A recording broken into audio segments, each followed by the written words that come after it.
Hello दोस्तों, स्वागत है आपका हमारी यूट्यूब चैनल पर। दोस्तों, हम डिस्कस कर रहे थे हिमाचल प्रदेश की घाटियों में कुल्लू ज़िले की घाटी। कुल्लू ज़िले की घाटियों में भी हम डिस्कस कर रहे थे कुल्लू घाटी यानी कुल्लू में ब्यास नदी घाटी के बारे में। और अभी तक हमने कुल्लू घाटी में डिस्कस कर चुके हैं नगर तक, है ना। कुल्लू वैली में अभी तक हम डिस्कस कर चुके हैं नगर तक। आज की वीडियो में हम बात करेंगे बंदरोल के बारे में, कायस यानी कायस वन्यजीव अभयारण्य के बारे में, फिर कुल्लू के बारे में, फिर भुंतर के बारे में, बजौरा के बारे में, नंगवाई के बारे में एंड देन लारजी के बारे में। जैसे कि हमें पता है कि जो कुल्लू में ब्यास नदी घाटी है वो कहाँ से कहाँ तक फैली हुई है। वो सोलंग यानी कि ब्यास कुंड से लेकर के कहाँ तक, लारजी तक यह घाटी फैली हुई है। इस घाटी में जितनी भी प्लेसेस है जहाँ से कि हमारे क्वेश्चंस बन सकते हैं, हम उन्हें डिस्कस कर रहे हैं कुल्लू जिले की घाटियों में, ब्यास नदी घाटी में। आज की वीडियो में हम बात करेंगे बंदरोल से। ओके, तो बंदरोल, जैसे कि बंदरोल फेमस है किस चीज़ के लिए कि भाई बंदरोल में, है ना, सबसे पहले 1870 में हिमाचल प्रदेश में सबसे पहले 1870 में कुल्लू ज़िले के बंदरोल में ब्रिटिश किस्म के सेब के बाग लगाए गए थे, है ना। किसने लगाए थे, है ना। जैसे कि हमें मालूम है कि कैप्टन आर.सी. ली थे, captain R C. Lee. Captain R C. Lee ने 1870 में, कब भाई, 1870 में, है ना, ब्रिटिश किस्म के सेब के बाग लगवाए थे, है ना। अगर पूरे ओवरऑल हिमाचल की बात करूँ तो सबसे पहले सेब के बगीचे कहाँ लगे हैं, कुल्लू जिले के बंदरोल में। और किसने लगाए हैं, है ना, तो वो थे कैप्टन आर.सी. ली। ये चीज़ हमें पता रहनी चाहिए बंदरोल से। ओके, बंदरोल के बाद, है ना, बंदरोल के बाद अब हम देखेंगे कायस को। बंदरोल के बाद अब हम देखेंगे कायस को। ओके, कायस में, है ना, कायस में क्या है, कायस वाइल्ड लाइफ सेंचुरी है ना। कुल्लू में ही स्थित है कायस वाइल्ड लाइफ सेंचुरी या वन्यजीव अभयारण्य। ओके, वन्यजीव अभयारण्य, ये सिर्फ आपको पता रहना चाहिए कि कायस वाइल्ड लाइफ सेंचुरी कौन सी जिले में है, तो वो कुल्लू जिले में है। ओके, इसके बाद, है ना, इसके बाद हम बात करेंगे कुल्लू की। ठीक है, कुल्लू की। ओके, अब तो जो कुल्लू है वो कुल्लू किस किस चीज़ के लिए फेमस है, कुल्लू किस किस चीज़ के लिए फेमस है, तो कुल्लू फेमस है हमारा रूपी महल, यानी जिसे कि सुल्तानपुर महल भी कहते हैं। महादेवी तीर्थ के लिए फेमस है ना। रघुनाथ मंदिर के लिए फेमस है। तो वही कुल्लू फेमस है हमारा दशहरे के लिए। तो वही कुल्लू का ढालपुर मैदान फेमस है हमारा पीपल यात्रा या वसंतोत्सव के लिए। किस लिए, पीपल यात्रा या फिर वसंतोत्सव के लिए। कुल्लू में इन चारों पांचों चीज़ों का हम बारी बारी से डिस्कस करेंगे। सबसे पहले, है ना, सबसे पहले क्या है हमारा रूपी महल। सबसे पहले क्या है, रूपी महल या रूपी पैलेस। रूपी पैलेस को सुल्तानपुर पैलेस के रूप में भी जाना जाता है। इस महल को, है ना, इस महल को 1660 ईस्वी में, इस महल को 1660 ईस्वी में कुल्लू के राजा जगत सिंह द्वारा बनाया गया था। कुल्लू के राजा जगत सिंह के द्वारा इसे बनाया गया था। ओके, जगत सिंह, कुल्लू के राजा जगत सिंह के द्वारा इसे बनाया गया था। इस महल में या फिर सुल्तानपुर महल में आज भी शाही परिवार के सदस्य रहते हैं या यहाँ पर निवास करते हैं। यह महल पहाड़ी और औपनिवेशिक शैली का मिश्रण है। यह महल कुल्लू शैली में, है ना, कुल्लू शैली में लघु चित्रकारी के लिए प्रसिद्ध है। यह महल किसके लिए फेमस है ना, कुल्लू स्टाइल में, कुल्लू स्टाइल में या कुल्लू शैली में लघु चित्रकारी के लिए, लघु चित्रकारी के लिए, कुल्लू स्टाइल में लघु चित्रकारी को हम क्या बोलते हैं, miniature paintings. Okay, miniature paintings के लिए प्रसिद्ध है, मिनिएचर पेंटिंग्स के लिए प्रसिद्ध है। वो कौन सी, कुल्लू शैली में। ओके, इस महल में बहुत बड़ी संख्या में लघु चित्र आपको मिलेंगे। ओके, यहाँ से आपको क्या चीज़ पता रहनी चाहिए, यहाँ से आपको पता रहनी चाहिए कि इस महल का निर्माण 1660 में कुल्लू के राजा किसने, जगत सिंह ने बनाया था। ओके, और किस लिए फेमस है, मिनिएचर पेंटिंग्स के लिए, लघु चित्रकारी के लिए, और वे लघु चित्रकारी किसमें, कुल्लू शैली में। ओके, इसके बाद कुल्लू में सेकंड चीज हम क्या है, क्या देखेंगे, महादेवी तीर्थ। महादेवी तीर्थ का नाम देवी पार्वती के नाम पे रखा गया है, जिन्हें की महादेवी भी कहा जाता है। इस महादेवी तीर्थ की नींव, इस तीर्थ की नींव 1962 में, इस तीर्थ की नींव 1962 में रखी गई थी। किसने रखी थी ना, स्वामी सेवकदास जी ने, स्वामी सेवकदास जी ने, स्वामी सेवकदास जी ने इस तीर्थ की नींव रखी थी। स्वामी जी निष्काम कर्म एवं निस्वार्थ सेवा में विश्वास रखते थे। किस चीज में, निष्काम कर्म एवं निस्वार्थ सेवा में। स्वामी जी निष्काम कर्म, निष्काम कर्म एवं निस्वार्थ सेवा में, निष्काम कर्म एवं निस्वार्थ सेवा में विश्वास रखते थे, और लोगों को अपने व्यवहारिक रूप से यह सिखाते थे कि कैसे निस्वार्थ सेवा के मार्ग पर चलना है। आज जितने भी सत्संग भवन बनाए जा रहे हैं, है ना, उन सब का मकसद ही क्या होता है, निष्काम कर्म एवं निस्वार्थ सेवा के मार्ग पर चलना। ओके, तो ये था महादेवी तीर्थ, है ना। यहाँ से हमें सिर्फ यह पता रहना चाहिए कि इसकी स्थापना 1962 में की थी, किसने, स्वामी सेवक दास जी ने। तीसरा, है ना, तीसरा हम कुल्लू में डिस्कस करेंगे पीपल यात्रा या बसंत उत्सव के बारे में। पीपल यात्रा या बसंत उत्सव, इस उत्सव का पारंपरिक नाम,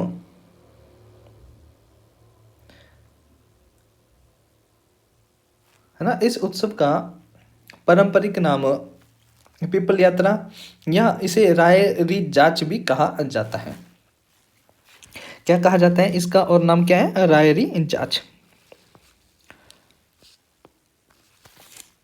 क्या नाम है, रायरी जाच, रायरी जाच, रायरी जाच। ओके, यह हर साल 16 वैशाख को कुल्लू के ढालपुर मैदान में मनाया जाता है। कब मनाया जाता है, हर साल 16 वैशाख को, 16 वैशाख को, यह हर साल 16 वैशाख को, है ना, कुल्लू के ढालपुर मैदान में, ढालपुर मैदान में मनाया जाता है। ढालपुर मैदान में ही मनाया जाता है दशहरा मेला भी। ओके, कुल्लू के ढालपुर में 16 वैशाख को मनाया जाता है। इस मेले की, इस पीपल यात्रा या इस बसंतोत्सव की अगर हिस्ट्री अगर मैं देखूं, इतिहास में अगर मैं बात करूं, तो कुल्लू के राजा अपने दरबारियों के साथ, है ना, यहाँ पे ही ढालपुर मैदान में ही एक कला केंद्र है, तो कुल्लू के राजा अपने दरबारियों के साथ कला केंद्र के सामने पीपल के पेड़ के ऊंचे पायदान पर बैठते थे और उनके सामने पारंपरिक नृत्य आयोजित किया जाता था। परंतु धीरे धीरे इस उत्सव ने अपनी भव्यता खो दी। 1976 में हिमाचल कला संस्कृति एवं भाषा अकादमी के सहयोग से इस मेले को पुनर्जीवित करने का प्रयास किया गया। बैसाख कुल्लू घाटी में बसंत ऋतु के खिलने का महीना होता है, इसलिए इसका नाम बदलकर बसंत उत्सव कर दिया गया। इस उत्सव में सांस्कृतिक कार्यक्रम आयोजित किए जाते हैं। ठीक है, बसंत उत्सव अब हर साल 28 अप्रैल से 30 अप्रैल तक आयोजित किया जाता है। कब से कब तक, 28 अप्रैल से 30 अप्रैल तक, 28 अप्रैल से 30 अप्रैल तक आयोजित किया जाता है। व्यापारिक दृष्टि से भी यह महत्वपूर्ण रहता है ना। ऐसा क्यों, क्योंकि ठंड के समय में लाहौल स्पीति के जो लोग हैं, है ना, ठंड के समय में लाहौल स्पीति के ऊपरी इलाके के जो लोग होते हैं वो निचले क्षेत्र में या कुल्लू जिले में आ जाते हैं, और यह समय उनके वापस लौटने का होता है। कौन सा, 28 अप्रैल के लास्ट जो होता है वो उनके वापस अपने घरों को लौटने का समय रहता है। यह मेला उन्हें अपने कृषि उपकरण और अन्य उपयोगी वस्तुएं खरीदने का अवसर प्रदान करता है। जाते जाते ये लोग, है ना, यहाँ से अपने कृषि के उपकरण और अन्य, है ना, अन्य इस्तेमाल की जाने वाली वस्तुओं को खरीद कर ले जाते हैं इस मेले से। इसलिए, है ना, इस कारण यह व्यापारिक दृष्टि से भी महत्वपूर्ण रहता है। हमने बात की कि इतिहास में, हिस्ट्री में कुल्लू के राजा, है ना, के लिए, कुल्लू के राजा के लिए पारंपरिक नृत्य आयोजित किया जाता था, लेकिन इस मेले ने अपनी भव्यता खो दी। फिर 1976 में हिमाचल कला, संस्कृति एवं भाषा अकादमी ने इसे मेले को पुनः आरंभ किया था। ओके, बैसाख महीना, है ना, बैसाख महीना कुल्लू में बसंत ऋतु के खेलने का महीना है, इसलिए इसका नाम बदलकर बसंत उत्सव कर दिया गया। ओके, तो ये था। आपसे यहाँ से कैसे क्वेश्चन पूछा जा सकता है? पूछ सकते हैं कि भाई पीपल यात्रा मेला कहाँ मनाया जाता है, तो वो कुल्लू में, है ना। या फिर आपसे पूछा जा सकता है रायरी जाच मेला कहाँ मनाया जाता है, तो वो कुल्लू में। कब मनाया जाता था? 16 बैसाख को मनाया जाता है ना। कब मनाया जाता है? 16 बैसाख को मनाया जाता है, 28 अप्रैल से 30 अप्रैल तक। ओके, कुल्लू फेमस है हमारा, कुल्लू किस चीज़ के लिए फेमस है? कुल्लू फेमस है हमारा रघुनाथ मंदिर के लिए, है ना। कुल्लू फेमस है हमारा रघुनाथ मंदिर के लिए। ये इंपॉर्टेंट है, ये आपको, है ना, ये टेम्पल के बारे में आपको पता रहना चाहिए। कुल्लू फेमस है किसके लिए? रघुनाथ मंदिर के लिए। रघुनाथ मंदिर, कुल्लू को, है ना, कुल्लू को देवताओं की घाटी कहा जाता है। सही है, कुल्लू को देवताओं की घाटी कहा जाता है क्योंकि यहाँ बहुत सारे ऐतिहासिक मंदिर मौजूद हैं जो कि हिमाचल प्रदेश की समृद्ध संस्कृति को दर्शाते हैं। रघुनाथ मंदिर कुल्लू के प्रमुख आकर्षणों में से एक है और यह भगवान राम को समर्पित है ना। किसे समर्पित है? यह भगवान राम को, यह मंदिर भगवान राम को समर्पित है। इस मंदिर का निर्माण राजा जगत सिंह ने ही, है ना, इस मंदिर का निर्माण राजा जगत सिंह ने, राजा, कुल्लू के राजा जगत सिंह ने, कुल्लू के राजा जगत सिंह ने अपने सभी पापों, है ना, अपने द्वारा किए गए सभी पापों की माफी के रूप में कब बनाया गया था? 1651 ईस्वी में बनाया गया था। ठीक है, इस मंदिर का निर्माण किसने किया भाई? राजा जगत सिंह ने। उनके द्वारा जितने भी पाप किए गए थे उनकी लाइफ में, उन सभी पापों की माफी के रूप में इन्होंने 1651 में रघुनाथ मंदिर का निर्माण किया था। ओके, राजा जगत सिंह ने अयोध्या से भगवान राम द्वारा बनाई गई रघुनाथ की मूर्ति को प्राप्त किया था और इस मंदिर में स्थापित किया था। ठीक है, रघुनाथ जी के सम्मान में ही राजा जगत सिंह ने 1651 में, राजा जगत सिंह ने 1651 में रघुनाथ मंदिर के सम्मान में ही दशहरा की परंपरा आरंभ की थी। ठीक है, दशहरा मनाने की परंपरा आरंभ की थी। कब? 1651 से। जैसे कि मैंने कहा, राजा जगत सिंह ने अयोध्या से भगवान राम द्वारा बनाई गई मूर्ति को प्राप्त किया और उस मूर्ति को इस मंदिर में स्थापित किया। और उस मूर्ति को, है ना, किसके द्वारा लाया गया था? उस मूर्ति को किसने लाया था? दामोदर दास ने, दामोदर दास ने। ओके, ये इंपॉर्टेंट है, ये आपको याद रखना है, किसने लाया था? दामोदर दास ने। तो रघुनाथ मंदिर से हमें क्या पता रहना चाहिए कि यह भगवान राम को समर्पित है। 1651 में बनाया गया था राजा जगत सिंह के द्वारा, है ना। और दशहरे की परंपरा भी कहाँ से स्टार्ट हुई है? 1651 से ही स्टार्ट हुई है। और रघुनाथ की मूर्ति को अयोध्या से कौन लेकर आए थे? कुल्लू दामोदर दास, है ना। राजा जगत सिंह ने ही दामोदर दास को यह काम सौंपा था मूर्ति लाने का अयोध्या से। अब यहाँ पे देखो, यहाँ पे राजा जगत सिंह का काफ़ी इस्तेमाल हुआ है। काफ़ी बार हमने राजा जगत सिंह के बारे में पढ़ा। तो राजा जगत सिंह का एक थोड़ा सा ओवरव्यू हमें मालूम रहना चाहिए कि राजा जगत सिंह कौन थे। ओके, कुल्लू के राजा जगत सिंह,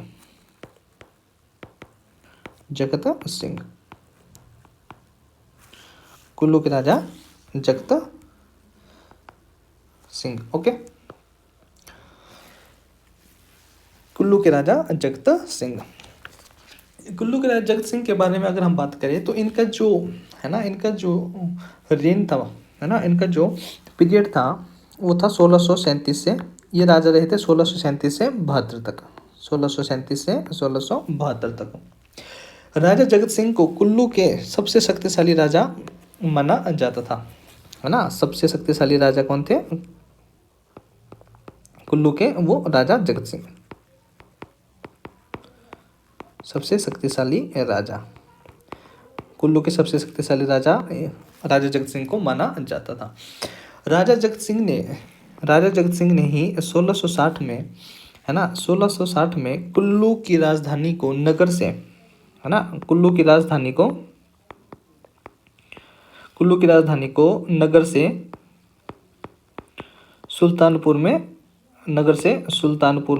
सुल्तानपुर यानी कुल्लू में स्थानांतरित किया था 1660 में। ओके, और जैसे कि हमें मालूम है कि जगत सिंह ने ही 1651 में रघुनाथ मंदिर का निर्माण किया था, तो वही जगत सिंह ने ही 1660 में सुल्तानपुर महल का निर्माण किया था। कुल्लू में वैष्णव धर्म का प्रचार राजा जगत सिंह के समय में ही हुआ। यह आपको इम्पोर्टेंट है, यह आपको पता रहना चाहिए कि कुल्लू में वैष्णव धर्म का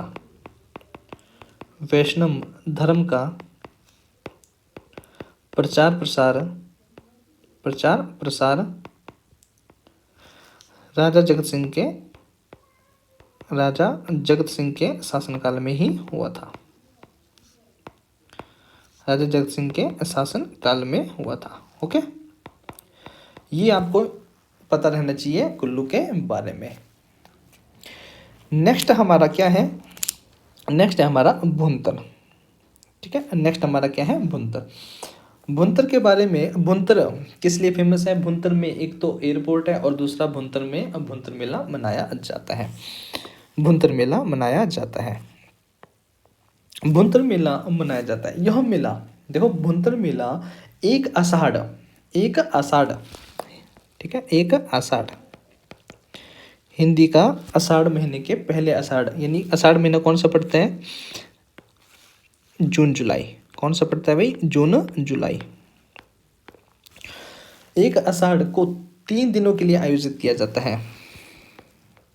एक आषाढ़ से 3 आषाढ़ तक या 3 दिनों के लिए आयोजित किया जाता है। ओके, यह मेला मौसमी और धार्मिक दोनों ही है। इस मेले की शुरुआत इस इलाके के देवता सूरजपाल ने की थी। ठीक है, इस मेले की शुरुआत इस इलाके के देवता सूरजपाल ने की थी। सूरजपाल ने की थी। ओके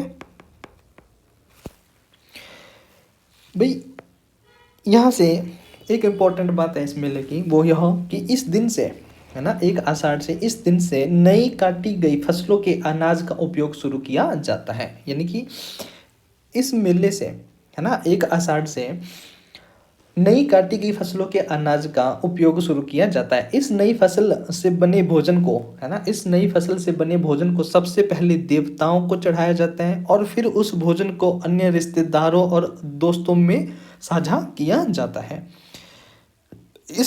इसे स्थानीय शब्दावली में तहोली खाना कहते हैं। क्या कहते हैं भाई? तहोली खाना। ये इम्पोर्टेंट है, ये आर्ट एंड कल्चर का भी हिस्सा है, तहोली खाना, है ना, तहोली खाना। इस परंपरा को क्या कहते हैं? तहोली खाना। कहने का मतलब है कि जो नई फसल होगी, नई फसल की जो कटाई की गई होगी, उस नई फसल, है ना, से नई फसल के अनाज का उपयोग शुरू किया जाता है एक आषाढ़ से। इस मेले से सबसे पहले उस नई फसल से बने हुए भोजन को देवताओं को चढ़ाया जाता है, फिर अपने रिश्तेदारों और दोस्तों में साझा किया जाता है। इसी चीज़ को क्या कहते हैं? ये तहोली खाना कहा जाता है। ओके, तो ये इम्पोर्टेंट है, ये आपको पता रहना चाहिए। इसके बाद भुंतर के बाद हम देखेंगे खोकन के बारे में, है ना। भुंतर के बाद, है ना, क्या आएगा? खोकन। तो खोकन किस चीज़ के लिए फेमस है? खोकन हमारा फेमस है आदि ब्रह्मा मंदिर, खोकन वाइल्ड लाइफ सेंचुरी और शमसी विरसु मेला के लिए। खोकन हमारा फेमस है आदि ब्रह्मा मंदिर, खोकन फेमस है आदि ब्रह्मा मंदिर, खोकन वाइल्ड लाइफ सेंचुरी और शमसी विरसु मेला। तो सबसे पहले आदि ब्रह्मा मंदिर की हम बात कर लेते हैं। ओके, आदि ब्रह्मा जी मंदिर कुल्लू घाटी, है ना, हिमाचल प्रदेश में ब्रह्मा जी को समर्पित 6 मंदिरों में से 4 होने का गौरव रखती है। कहने का मतलब हिमाचल प्रदेश में 6 ब्रह्मा जी के मंदिर हैं, उनमें से 4 कहाँ पे स्थित हैं? कुल्लू घाटी में ही स्थित है।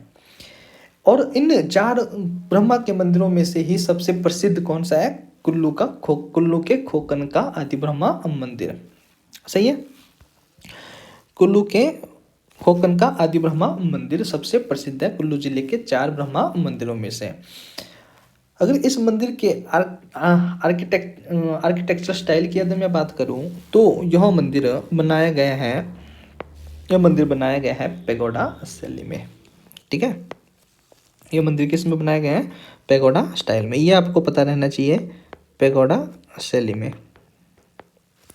ओके, अगर मैं इसकी हिस्ट्री की बात करूं आदि ब्रह्मा मंदिर की, तो मंडी जिले में ही देखो, खोकन जो है वो कुल्लू जिले और मंडी जिले के बॉर्डर पे स्थित है। कुल्लू जिले और मंडी जिले के बॉर्डर पे स्थित है खोकन, और खोकन के पास में ही मंडी जिले में स्थित है टिहरी उत्तरसाल गांव। तो कहने का मतलब जो टिहरी उत्तरसाल गांव है वहां पे भी एक आदि ब्रह्मा मंदिर है। अगर मैं इसको मैप में आपको शो करूं, मैप में आपको बताऊं, है ना, तो मैप में ये है आपका खोकन, ये है आपका खोकन, और खोकन, और यहाँ पे है आपका मंडी जिले में, यहाँ पे आपका टिहरी उत्तरसाल गांव।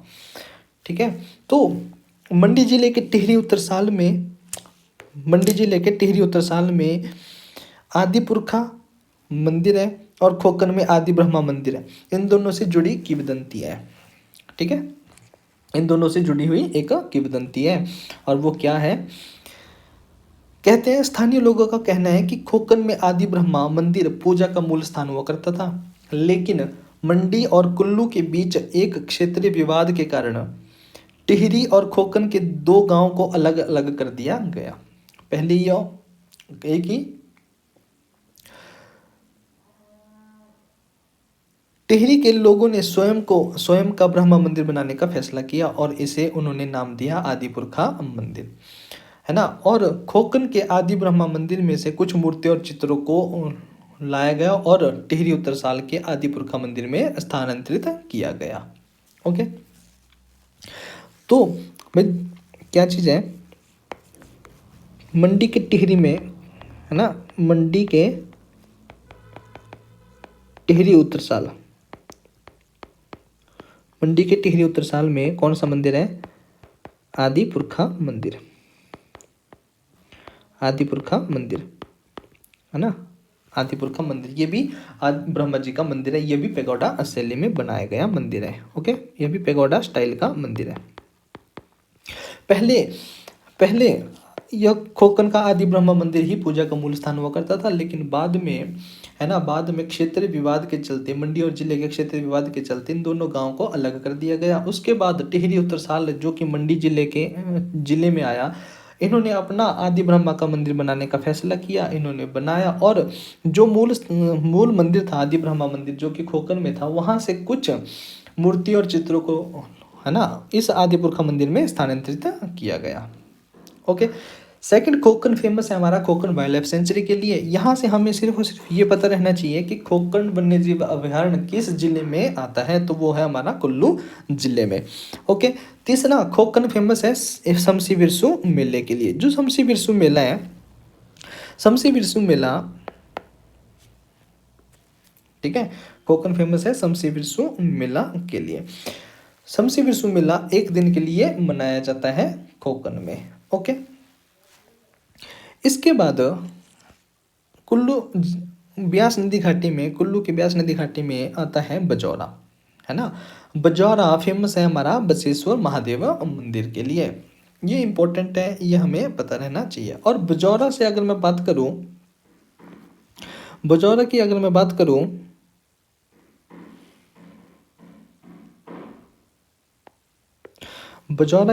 बात करूं, तो ये है हमारा बजौरा, भाई बजौरा से जो ब्यास नदी है ना, बजौरा से ब्यास नदी मंडी जिले में प्रवेश करती है। कहाँ पे करती है? मंडी जिले में प्रवेश करती है। और मंडी फिर बजौरा से लेकर के लारजी तक मंडी जिले और कुल्लू जिले की सीमा बनाती है ब्यास नदी। ओके, और लारजी से प्रॉपर ब्यास नदी मंडी जिले में एंटर कर जाती है। बजौरा से लेकर लारजी तक है ना ब्यास नदी कुल्लू और मंडी की सीमा निर्धारित करती है।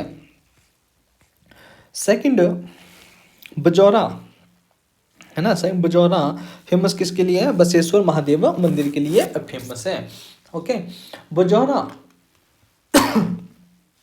बजौरा की अगर मैं और बात करूं मैप में, तो भाई बजौरा ये है हमारा बजौरा।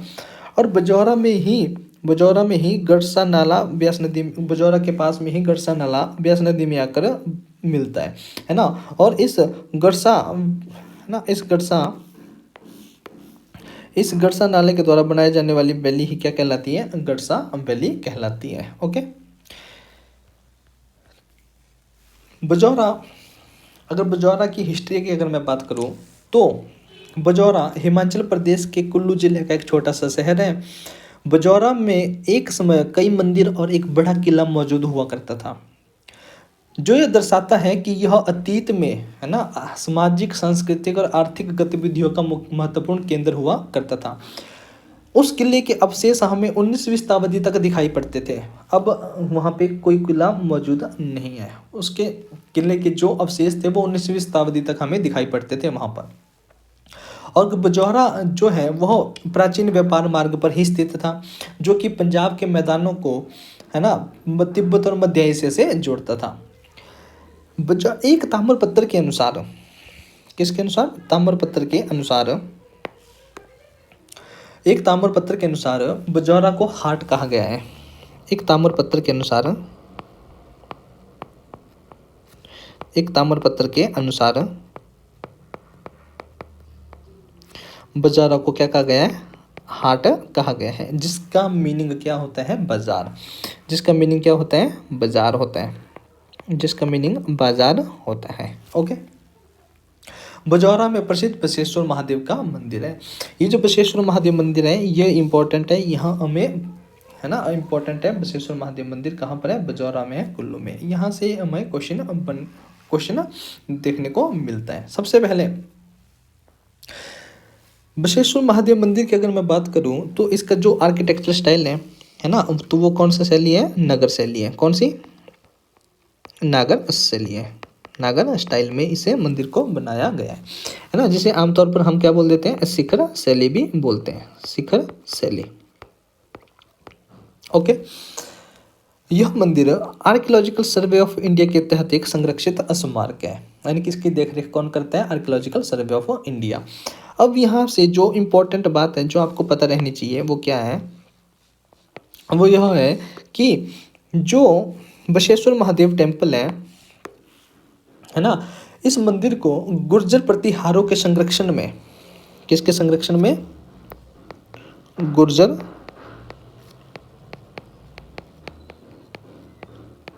प्रतिहारों के संरक्षण में 9th सेंचुरी में बनाया गया था, 9वीं शताब्दी में बनाया गया था, है ना। किसे बनाया है दोस्तों? आपको बुक्स में आपको यह नहीं मिलेगा किसने बनाया है संभव, लेकिन इस मंदिर को संभवतः किसने बनाया है? नागभट्ट द्वितीय। देखो यह नागभट्ट द्वितीय गुर्जर प्रतिहारों का ही एक शासक हुआ करता था, नागभट्ट द्वितीय, है ना, जिसका शासनकाल था 800 ईस्वी से 833 ईस्वी। या कहते हैं कि या तो इसे नागभट्ट द्वितीय ने बनाया था या इसे बनाया है किसने? भोज ने। किसने? भोज ने, है ना, जिनका शासनकाल क्या है? 836 से 885 तक। ठीक है, या तो इसे नागभट्ट द्वितीय ने बनाया है या इसे बनाया है भोज ने, है ना। ये क्या थे? गुर्जर प्रतिहार वंश के शासक हुआ करते थे, है ना। तो सबसे इम्पोर्टेंट मंदिर है हमारा बजौरा का, है ना। बजौरा मंदिर, या फिर हमें क्या बोलते हैं इसे, बसवेश्वर महादेव मंदिर भी से बोलते हैं। कब बनाया गया है? 9th सेंचुरी में बनाया गया। किस शैली में? नागर शैली में बनाया गया है, या फिर जिसे हम शिखर शैली भी बोलते हैं। आर्कियोलॉजिकल सर्वे ऑफ इंडिया के तहत एक संरक्षित स्मारक है ना। गुर्जर प्रतिहारों के संरक्षण में बनाया गया। किसने बनाया है? नागभट्ट द्वितीय हो सकते हैं, या फिर भोज, इन्होंने बनाया है। ठीक है, इतिहासकारों का मानना है कि या तो इसे नागभट्ट द्वितीय ने बनाया है या फिर भोज ने बनाया है। ओके, इसके बाद बजौरा के बाद ब्यास नदी के तट पर ही स्थित है हमारा नंगवाई। जो नंगवाई है, हमने कहा कि जो बजौरा से ब्यास नदी एंट्री करती है मंडी में, और मंडी और कुल्लू की सीमा बनाती है लारजी तक, तो वही ब्यास नदी के तट पर ही स्थित है हमारा नंगवाई। अब नंगवाई में, है ना, नंगवाई किस चीज़ के लिए फेमस है? नंगवाई फेमस है हमारा शिप ब्रीडिंग सेंटर, यानी भेड़ प्रजनन केंद्र के लिए। किसके लिए फेमस है? भेड़ प्रजनन केंद्र के लिए। यानी कि नंगवाई में नर मेढ़, है ना, नर मेढ़ केंद्र कार्यरत है। नंगवाई में नर मेढ़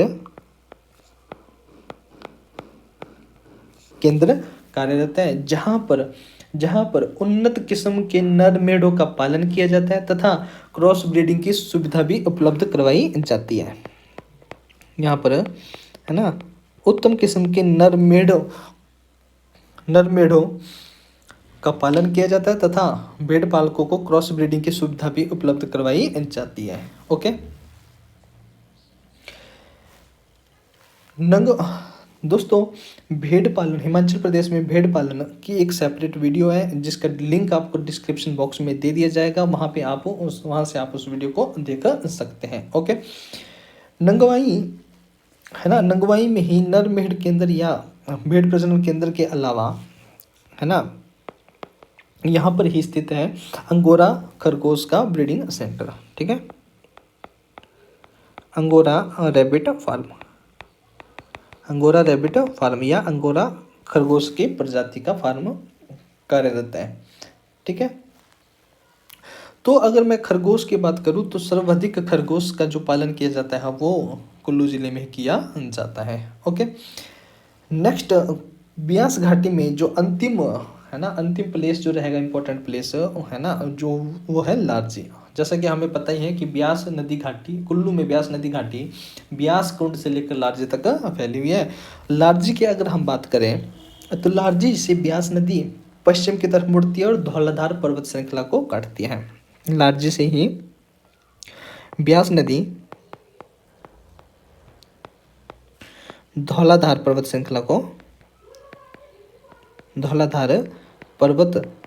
को काटती है। ओके, और मंडी जिले में प्रवेश करती है। लारजी में ब्यास नदी के, है ना, लारजी में ब्यास नदी की प्रमुख सहायक नदियां सैज व तीर्थनाकर ब्यास नदी में मिलती है। दोस्तों, ये था हमारा ब्यास नदी घाटी। इसके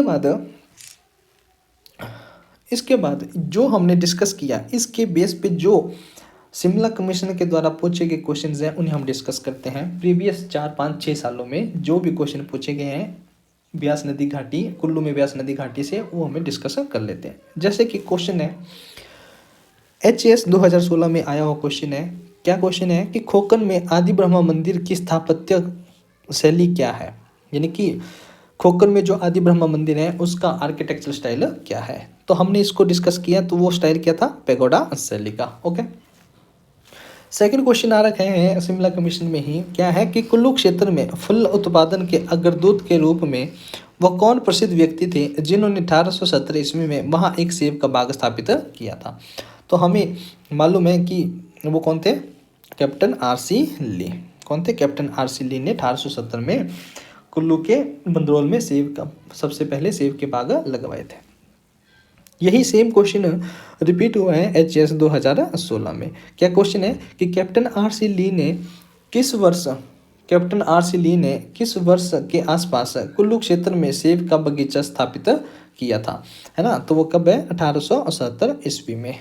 ओके, नेक्स्ट क्वेश्चन है HAS 2016 का ही, फोजल, सरवरी और हंसा जल धाराएं किस नदी के सहायक हैं? तो हमने इसके बारे में डिस्कस किया हुआ है, और वो किसकी है? ब्यास नदी की सहायक है। सन 1820 ईस्वी में लद्दाख जाते हुए सर्वप्रथम कौन सा यूरोपीय कुल्लू आया था? तो वो कौन थे? मूरक्राफ्ट। नायब तहसीलदार 2017 में क्वेश्चन आए हुए हैं कि 1651 ईस्वी में रघुनाथ की मूर्ति को अयोध्या से कुल्लू कौन लाया था? ये भी हमने डिस्कस किया हुआ है। तो यह राजा जगत सिंह ने मूर्ति लाने का काम किसे सौंपा था? दामोदर दास को। नेक्स्ट क्वेश्चन अलाइड 2017 में आया हुआ है, क्या है कि ब्यास नदी धौलाधार पर्वत श्रृंखला को किस स्थान पर काटती है? तो वो कौन सा स्थान है? लारजी। ओके। अलाइड 2017 में ही आया हुआ क्वेश्चन है, सरवरी जल विद्युत परियोजना किस नदी बेसिन में स्थित है? सरवरी हमें मालूम है कि कुल्लू में सरवरी नदी ब्यास नदी में आकर मिलती है, तो वो ब्यास नदी बेसिन। नेक्स्ट क्वेश्चन है, हिमाचल प्रदेश के निम्नलिखित में से किस मंदिर को पश्चिमी हिमालय के बेहतरीन स्मारकों में से एक और बाद में गुप्त परंपरा का एक अनूठा उदाहरण माना जाता है? तो इसका आंसर क्या है? बजौरा मंदिर। बजौरा मंदिर जिसका और क्या नाम है? बसवेश्वर महादेव मंदिर। ओके। नेक्स्ट क्वेश्चन क्या है, कुल्लू रियासत के किस राजा ने अपने राज्य की राजधानी को नगर से सुल्तानपुर स्थानांतरित किया था? यह हमने पढ़ा कि राजा जगत सिंह ने 1660 ईस्वी में अपनी राजधानी को नगर से स्थानांतरित किया था। तो इसका आंसर क्या है? राजा जगत सिंह। दोस्तों ये कुछ क्वेश्चन थे जो कि है ना, जो कि शिमला कमीशन के द्वारा पूछे गए क्वेश्चन थे, है ना। जो हमने आज कंटेंट पढ़ा, कंटेंट स्टडी किया, उस बेस पे ही इतने सारे क्वेश्चन आपसे पूछे जा चुके हैं पिछले 4-5 सालों में। दोस्तों